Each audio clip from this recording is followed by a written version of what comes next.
নুন মাখাচ্ছি, সর্ষে, কাঁচা লঙ্কা শিলে বাটা আছে, চেরা কাঁচা লঙ্কা, হলুদ দিচ্ছি, সর্ষের তেল দিচ্ছি, ভালো করে মাখবো। গ্যাসটা জেলে দিয়েছি, তাওয়ার মধ্যে দেবো।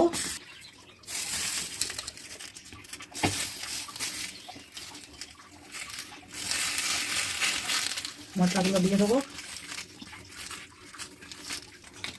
আর একটু তেল দিয়ে দেবো আমি। ঢাকা দিয়ে দেবো। এবার ঢাকনাটা আমি খুলবো, উল্টিয়ে দেবো।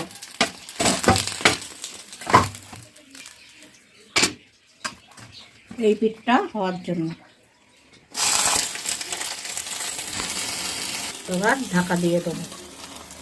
আমি ঢাকনাটা খুলে দেখবো যাতে আমার পাতুরি